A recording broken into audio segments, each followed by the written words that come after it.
Imaginez un instant ce scénario. Un président américain, l'un des hommes les plus puissants de la planète, atterrit dans une capitale étrangère. Il signe des contrats, il sourit pour les caméras, il revient les bras chargés de promesses d'investissements colossaux. Et quand il rentre à Washington, il n'a accordé en échange aucun siège à la table des décisions. Bienvenue dans l'une des relations géopolitiques les plus fascinantes, les plus complexes et les plus mal comprises du monde contemporain. Nous allons parler aujourd'hui des monarchies du Golfe, Arabie saoudite, Émirats arabes unis, Qatar, Koweït, Bahreïn, Oman. 6 États qui cumulent ensemble des trésors financiers incompréhensibles. 6 États dont les fonds souverains pèsent, en 2025, plus de 5 350 milliards de dollars. Pour vous donner une idée, c'est l'équivalent du PIB combiné de la France et de l'Allemagne. Et pourtant, ces États paient massivement, régulièrement, stratégiquement. Mais décident-ils vraiment? Ou sont-ils condamnés à financer une puissance qui les protège, les utilise et parfois les humilie? C'est la question que nous allons décortiquer aujourd'hui sur le cerveau des gouvernements. Parce que derrière chaque chèque signé à Washington se cache une négociation silencieuse. Derrière chaque accord militaire se cache une dépendance mutuelle. Et derrière chaque sourire diplomatique se cache une menace. Pour comprendre ce qui se passe aujourd'hui, il faut remonter à la genèse d'un accord qui a littéralement redessiné la carte du pouvoir mondial. Nous sommes en 1945. La Seconde Guerre mondiale touche à sa fin. Le président américain Franklin Roosevelt, au retour de la conférence de Yalta, monte à bord du croiseur USS Quincy. Il rencontre le roi Ibn Saoud d'Arabie saoudite. C'est le pacte du Quincy. Cet accord, d'abord secret, pose les fondations d'un deal d'une simplicité redoutable. L'Amérique garantit la sécurité militaire de l'Arabie saoudite. En échange, les Saoudiens vendent leur pétrole en dollars, et uniquement en dollars. Ce pacte semble anodin. Il ne l'est pas. Il est en réalité l'acte de naissance du pétrodollar, et avec lui, d'un ordre financier mondial entièrement construit autour du billet vert américain. Voilà comment cela fonctionne dans les faits. Chaque pays du monde qui veut acheter du pétrole doit d'abord se procurer des dollars. Pour se procurer des dollars, il doit les gagner à travers le commerce international. Ces dollars circulent, s'accumulent dans les coffres des banques centrales du monde entier et reviennent aux États-Unis sous forme d'achat de bons du Trésor. Les États-Unis, eux, peuvent s'endetter à volonté. Ils émettent des dollars que le monde entier réclame. C'est ce que l'économiste français Valéry Giscard d'Estaing appelait le privilégié achat, lui le privilège exorbitant des Américains. En 1974, cet accord informel est renforcé. Washington et Riyad concluent une série d'accords bilatéraux explicites.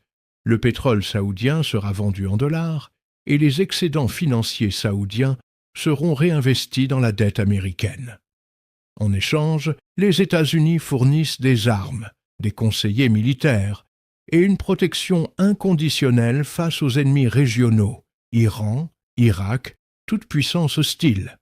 L'ensemble des pays de l'OPEP adoptent rapidement ce mécanisme. Le pétrodollar devient le pilier invisible de la domination américaine sur le monde. Et les pays du Golfe? Ils deviennent riches, immensément riches, mais ils deviennent aussi prisonniers d'un système qu'ils n'ont pas entièrement conçu. Maintenant que nous avons posé le décor, entrons dans les détails de la mécanique financière. C'est ici que les choses deviennent vraiment intéressantes.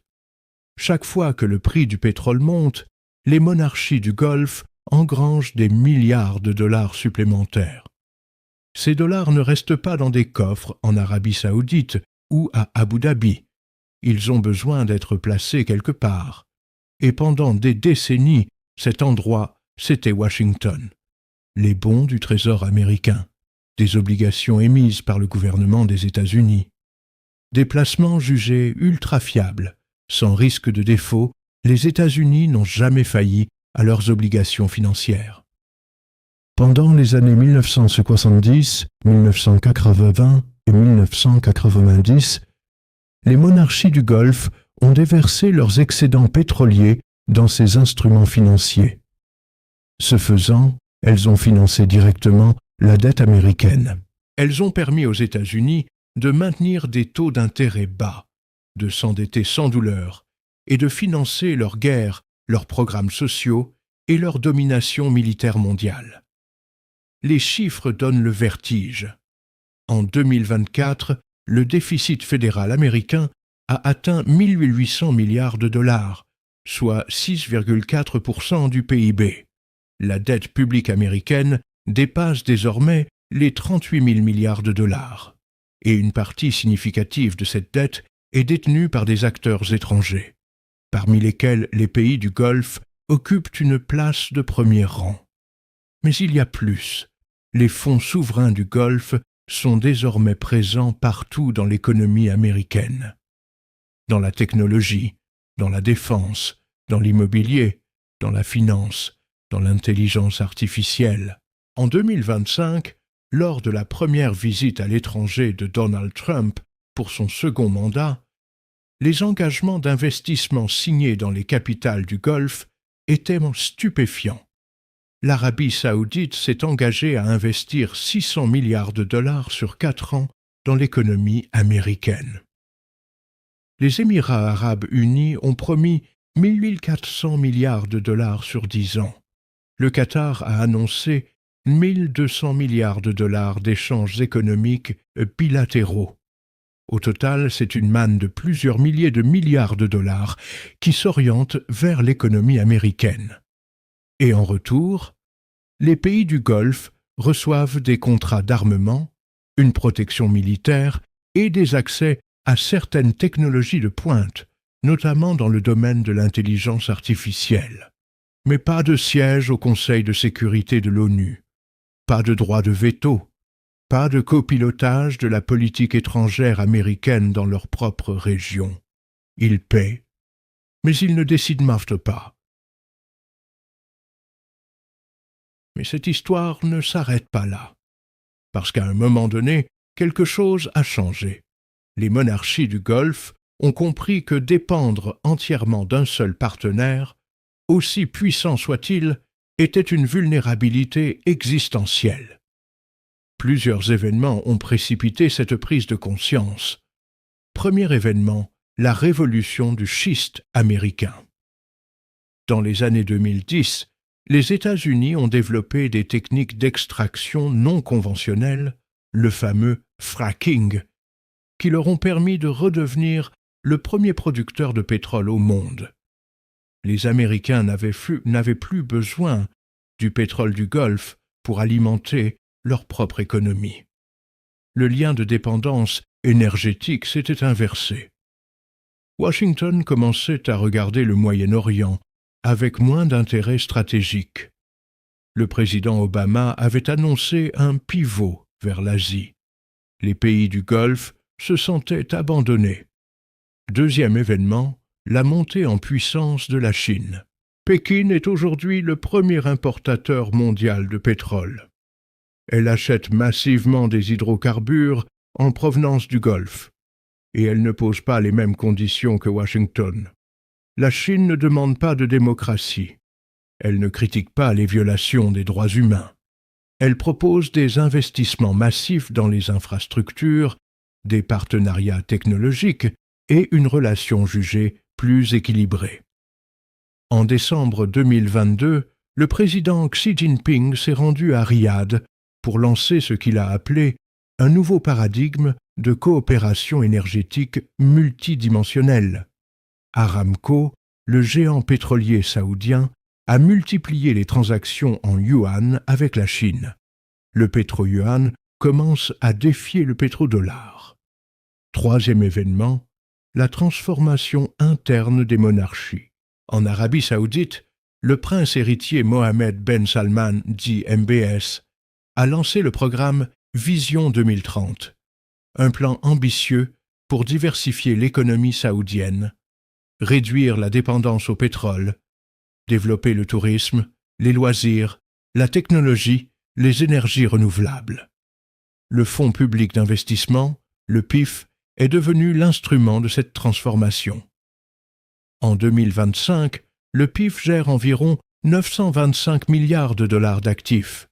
Il est présent dans Nintendo, Electronic Arts, Blackstone, et il a investi dans la Silicon Valley, dans l'intelligence artificielle, dans le sport mondial. Les fonds souverains du Golfe dans leur ensemble gèrent en 2025 plus de 5 350 milliards de dollars. Il y a seulement 10 ans, ce chiffre était de 2 000 milliards. Ils ont presque triplé en une décennie. Et surtout, leur stratégie a changé. Fini le temps où ils se contentaient d'acheter des bons du Trésor américain au rendement modeste.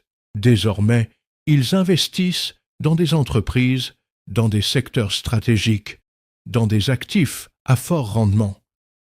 Ils prennent des risques et ils exigent en retour d'être associés aux décisions. Ils ne sont plus de simples banquiers passifs, ils deviennent des acteurs. Et c'est ici que nous arrivons au cœur du paradoxe que nous analysons aujourd'hui. Les monarchies du Golfe sont parmi les entités les plus riches de la planète. Elles contrôlent des ressources énergétiques vitales pour le monde entier. Elles disposent de fonds souverains capables d'influencer n'importe quelle économie. Et pourtant, elles se retrouvent encore et toujours dans une position délicate, celle de financer la puissance qui les domine. Prenons l'exemple le plus récent et le plus révélateur. En octobre 2025, lors d'un sommet de paix à Sharm el-Cheikh, le président Donald Trump accueille sur scène le vice-président des Émirats arabes unis, Mansour Ben Zayed Al Nahyan. Devant les caméras du monde entier, Trump le désigne et plaisante. Beaucoup de cash, du cash illimité. C'est tout. 3 mots pour résumer la place des Émirats dans la vision américaine de la relation bilatérale. Le vice-président d'un État souverain, devant les caméras du monde, réduit à son portefeuille. Cette anecdote est révélatrice d'une réalité profonde. Pour une partie de l'establishment américain, les pays du Golfe ne sont pas des partenaires stratégiques. Ce sont des financeurs, des guichets automatiques géopolitiques. Et pourtant, les monarchies continuent à payer. Pourquoi? La réponse est simple et douloureuse à la fois, parce qu'elles n'ont pas encore trouvé une alternative crédible. La protection militaire américaine reste unique au monde. Les États-Unis maintiennent une présence militaire massive dans le Golfe. La flotte américaine est basée au Bahreïn.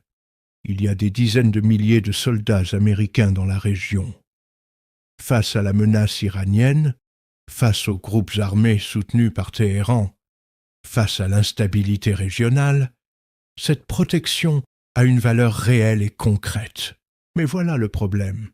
Les monarchies du Golfe réalisent que les décisions les plus importantes, intervenir ou ne pas intervenir, escalader ou désescalader, négocier ou sanctionner, sont prises à Washington sans les consulter véritablement.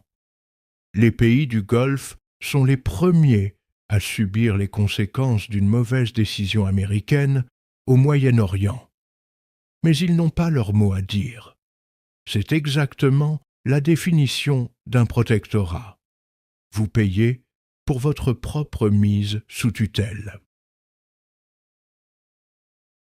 Alors, est-ce que les pays du Golfe peuvent réellement menacer l'économie américaine? Oui, et de plusieurs façons. Première menace, le retrait progressif des investissements. Les fonds souverains du Golfe ont la capacité d'influencer des secteurs entiers de l'économie américaine. s'ils décident d'archilar de ralentir leurs investissements, de réorienter leurs capitaux vers l'Europe, l'Asie ou l'Afrique, l'impact serait immédiat et mesurable.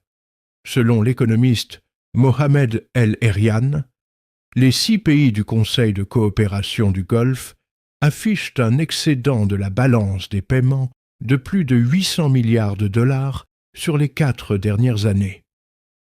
Ces excédents ont naturellement convergé vers les marchés américains. Une réorientation même partielle créerait une pression significative sur les taux d'intérêt américains, sur la dette publique et sur la valeur du dollar. Deuxième menace, la fin du pétrodollar.